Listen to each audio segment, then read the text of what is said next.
Hey there. Call you back. This looks serious. Bye. Hey, buddy. Hey, how you doing? Good. I'm trying to get my backpacking merit badge. Is this a good place to start? You've come to the right place. Step over here. This may take a little bit. Okay. Let's go. Okay. Okay. Let me help you. Wow. Did I put it on right? You know what? We're gonna start from the beginning. What's up, guys? I am at Initial Ascent here in Caldwell, Idaho. I'm with Dennis. We're gonna be going through how to fit the pack, how to put weight in the pack, assuming you kill something, and assuming it's far away from the truck that you have to pack it out, because we're like what is the date today? I'm 2 weeks away from deer season opening, and then we're like a month away from elk season. It's here. So let's go over how to fit this pack and how I want you to grade my day pack. I think I might have too much stuff in here. Okay. But I want you to grade me. Okay. So we're gonna do the fitting first? Yeah, let's get started. Okay. How these things should fit. Okay. All right. So first thing you want to do is you want to just make sure you start with everything kind of loose. Okay. Okay. And that way you can kind of start from scratch. Now that may be a little too loose. So these are pulled out just a little bit? Yeah, just a little bit. Just like those. We'll get these a little bit loose. Yeah, you just want to start from scratch every time, okay? Okay. So, when you put it on, the first thing that you're gonna do is get that hip belt right. Okay. Okay? So I want you to kind of shrug your shoulders, and that helps you to kind of get that hip belt up where you need it. So do you want it kind of like, I mean, not everyone has love handles. I do. Mm-hmm. I want it on my love handles. Okay, thank you. Yeah.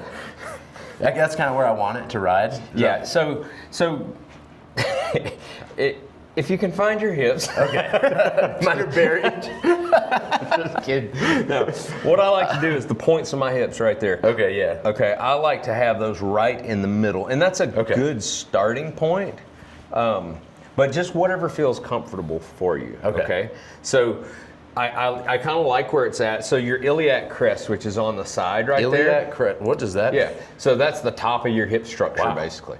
That's crazy. So the top of your hip structure should be about an inch below the top of that hip belt. Okay. That's kind of what we generalize as. Okay. So the first thing you're going to do, though, you're going to tighten that up. All the way? Yeah, and that's why I like to.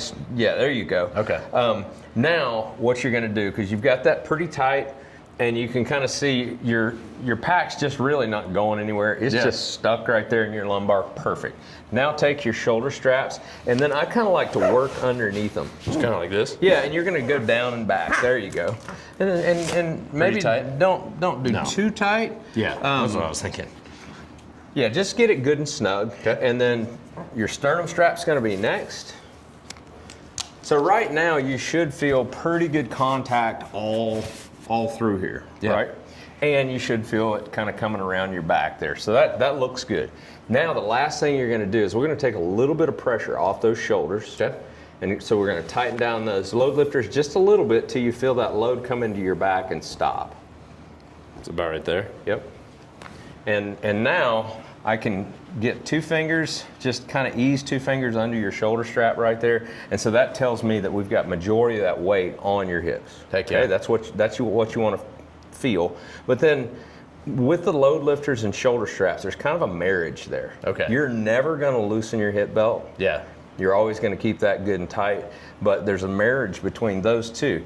If you want to take more and put it on your hips, you can take and loosen your shoulder straps, tighten up the load lifters. Okay. Okay. If you want to take and put more on your shoulders, that's gonna put more on the hips. Yeah, you see how it did? Yep. Okay. That's probably a little bit extreme.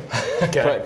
But if you want to put more on your shoulders, you're going to loosen those load lifters, tighten those shoulder straps down where you can feel more of that weight right there on your shoulders. There you go. Okay, yeah, and then it's, you see that? That makes sense. And the angle just got steeper. So now you can put more on your shoulders and kind of give your hips a little bit of a rest. Okay. So you've got it in a really good spot. Instead of doing right anything there. here. So this, once you're set, you're done. You're set. You just play with everything up here. Exactly. Okay. Yep.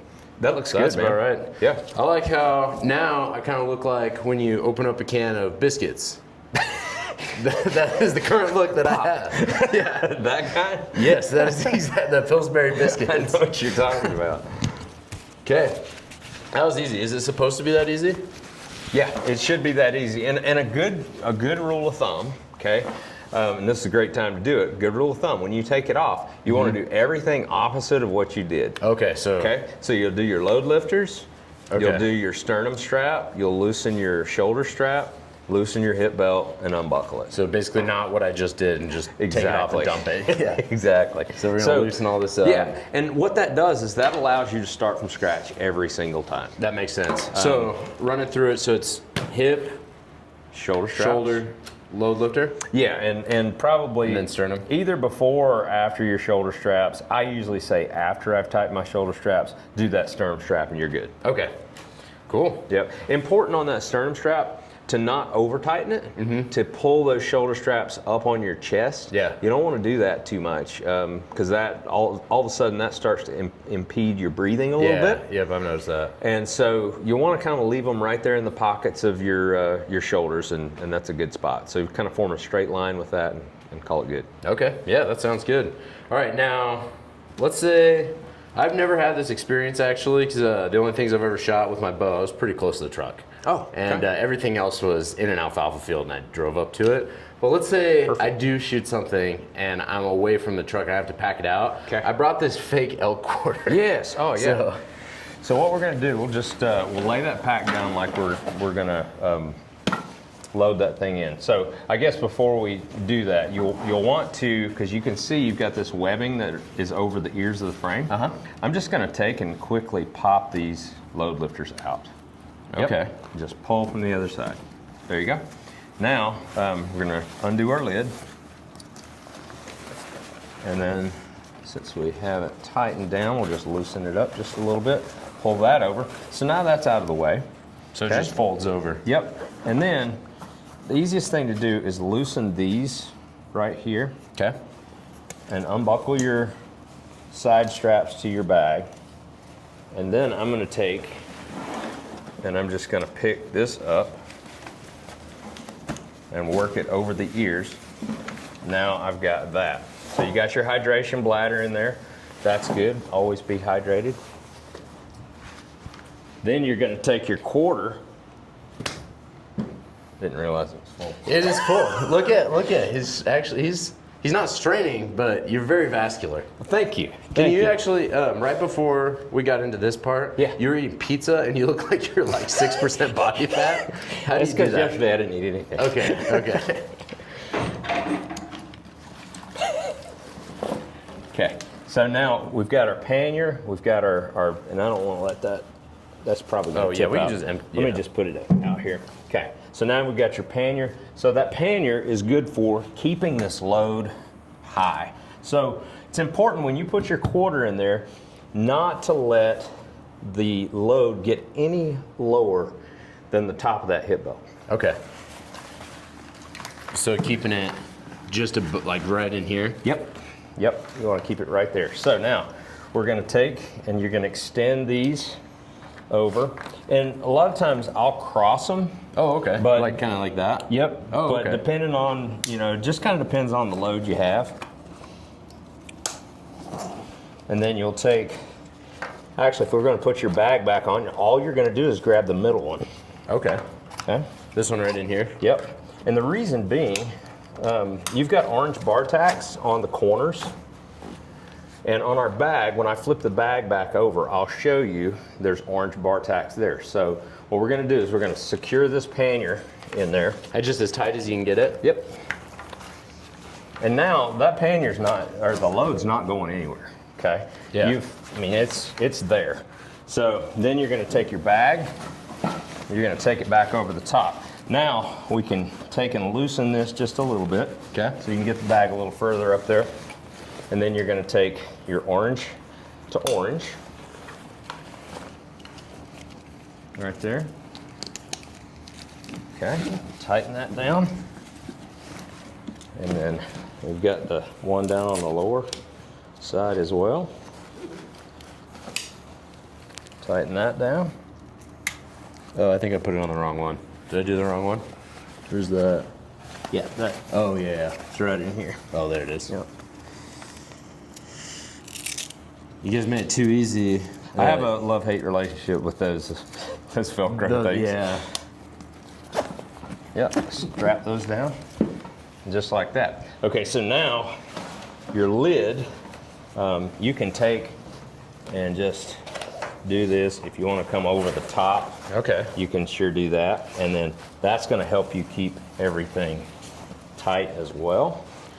And then run these up to the lid. Yep.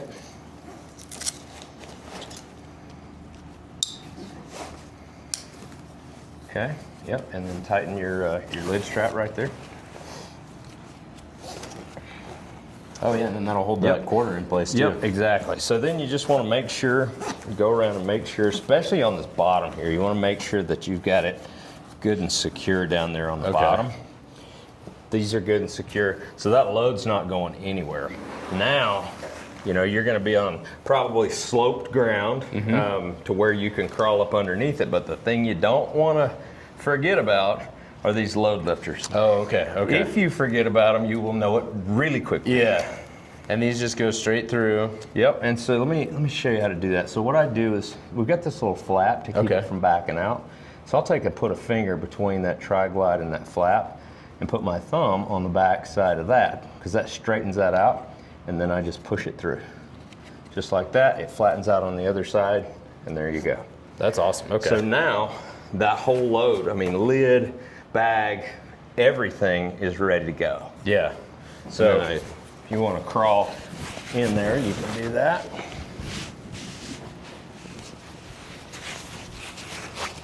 Got that? And so then now you're just going to go back checklist. through. Yeah, go back through your steps there. Yep. Then here. Yep.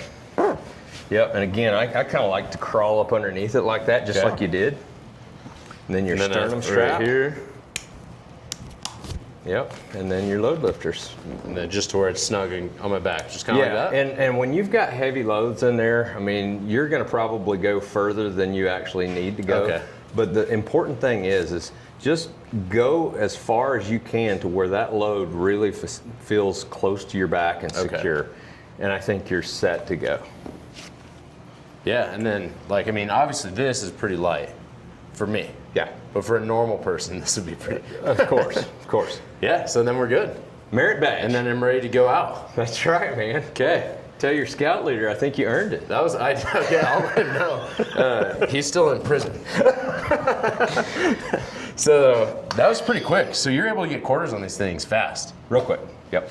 Yep. And you know, when it's 11, 12 o'clock at night or 2 in the morning, it's a really important thing to do. Yeah. Just to be able to get things on fast. You're matching colors. I mean, you're going back to kindergarten, basically. Oh yeah, that's why the orange is freaking awesome. Because that might be something that's so simple that I might not be able to forget that. Well, and I'm telling you, you just don't know what state of mind you're going to be out. You've been out there all day, and you know it's late. You're wanting to eat. You haven't eaten in 12 hours or whatever. You're going to need it simple. I've also been at this thing for 4 years, and I've never killed an elk with my bow. That's so I'm going to be on like cloud 9. Yeah, yeah. You're going to be in euphoria. Yeah, yeah. Cool.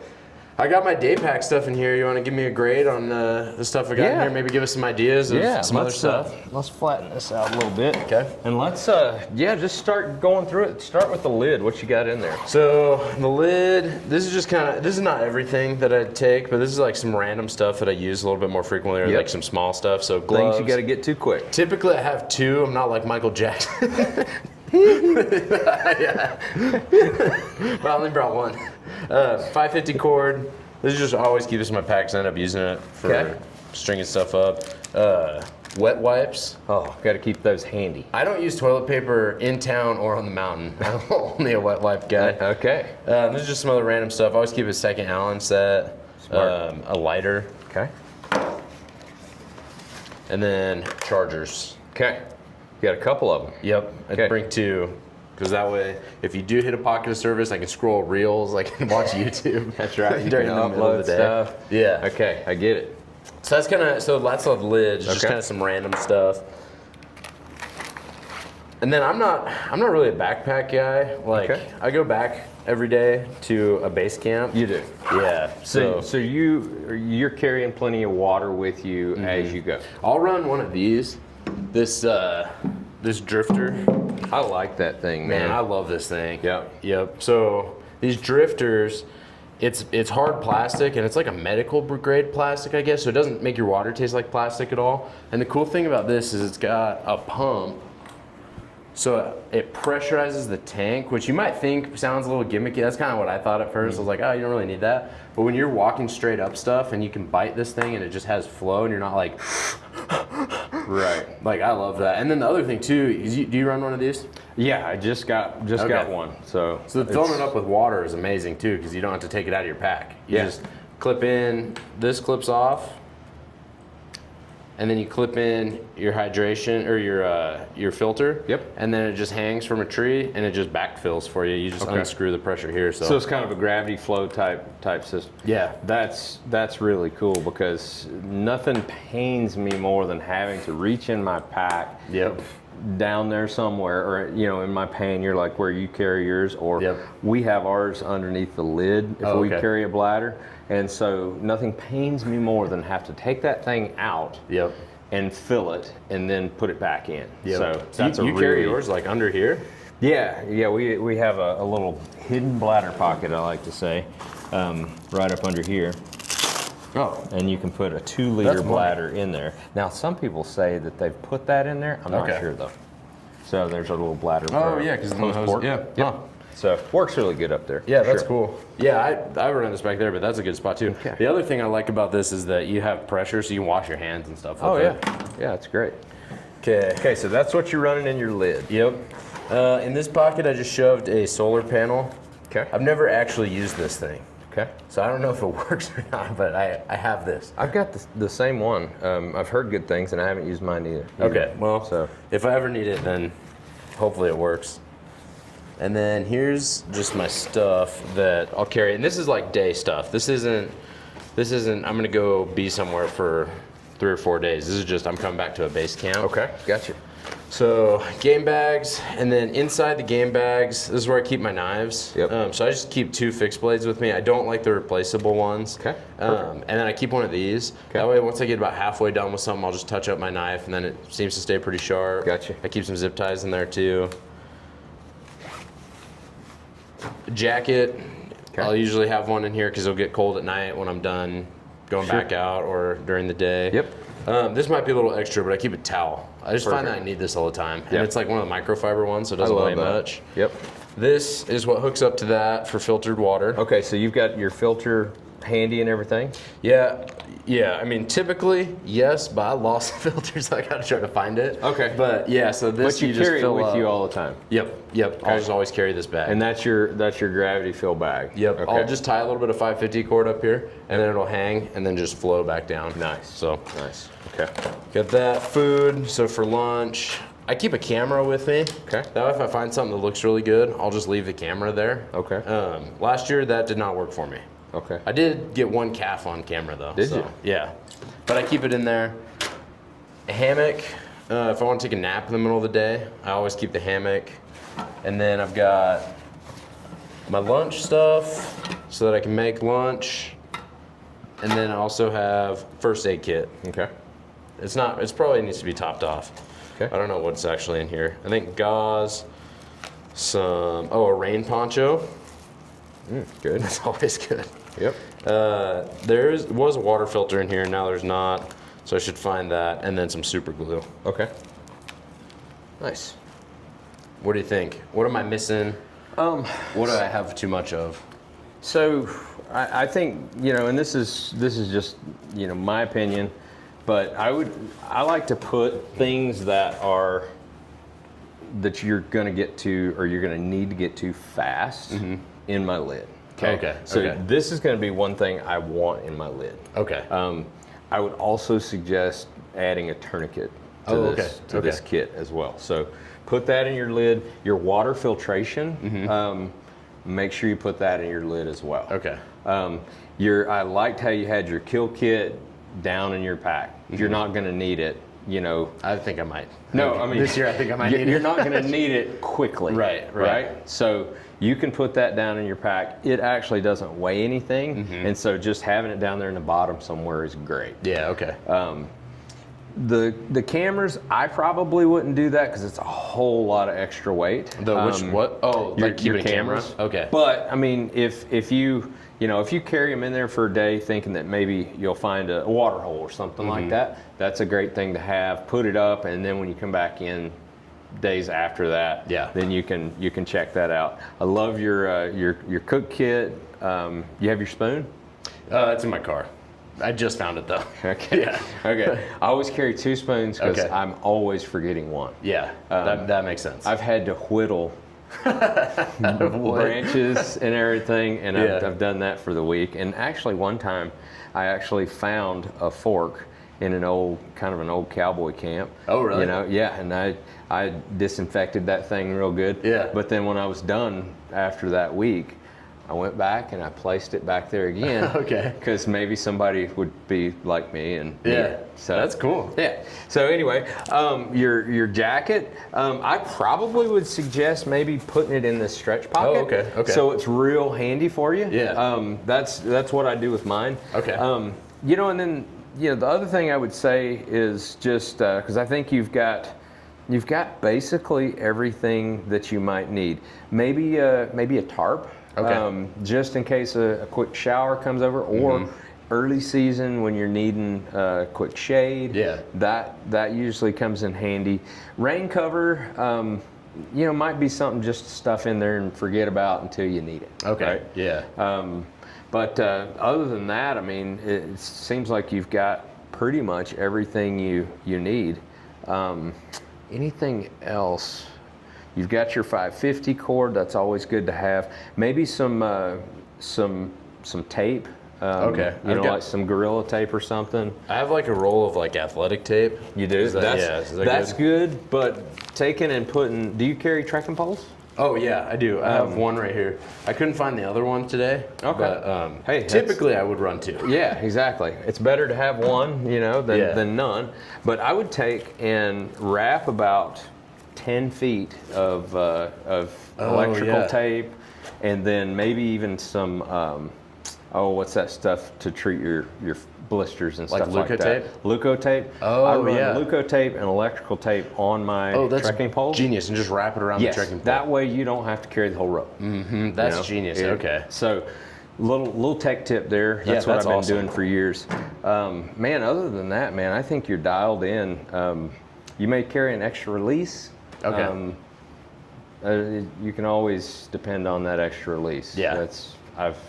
I've been there, and I lost a release the other day, and I decided I'm going to go wrist this year. I'll bring an extra for sure, but I'm not going to trust myself to not put that down somewhere. Yeah. No, that's a great thing to do. So, but yeah, I think, man, you're dialed in. I think you're ready to go. Do you want last question? Yes. Over under on 1 for elk that I kill this year. What are you taking? Dude, you're going to get it done. That's what I'm thinking too. You're going to get it done. That's what I'm thinking. Yeah. Another thing. So if you're just going in there for the day, I think I would probably go down to 1 battery pack. Okay. Yeah. No solar panel. Okay. And just rock that. Okay. You'll probably, with these iPhones today, I wouldn't trust just going all day, with nothing backed up. But yeah, so one battery pack probably should suffice for day hunts. That makes sense. Okay. Thanks, Dennis. Dude. I appreciate you giving me dialed. Yeah, man. Teaching me how to put weight on this thing. I hope that I need that lesson. Heck yeah, this is I geek out on this stuff, man. So I love it. Yeah, this is I'm feeling pretty good. I hope that I don't shoot something far enough away from the truck that I can't just drive. I'm just kidding. Hey, you know what? There's always the hope, right? Yeah, there's always the hope. Now, do you do rain gear at all? Typically, no. Okay. You just maybe look at the weather. Another thing too, if you've got a tarp, that'll save you from that. I did buy like a super light tarp. Yeah, that's what I was planning on sleeping under. So if I just put that in here, like it's the same size as this. I could just bring that instead of this. That would probably serve me more. Yeah, I would probably do a tarp, but man, that nap in the hammock, Oh, I love the hammock naps. That's pretty hard to beat. Yeah, and because of my extremely large size, I bought a double, but I only sleep in it by myself. If your wife wants to jump in there with you, you never know. Yeah, so. That's true. Well, Thanks, Dennis. Thanks for showing us All kind of right. how everything works. You bet, man. Check out Initial Ascent. I've ran a couple different packs. Like, I've never actually hauled meat, which I know sounds really dumb, but it's true. But I've played around with a couple different options for packs, hauling weight, like with this quarter and stuff. And Initial Ascent by far carries the weight the best. And it's just because of the way that these guys design the packs, because they are real backpack hunters. So check them out. Thanks for your time, Dennis. Thank you. See you guys in the next one.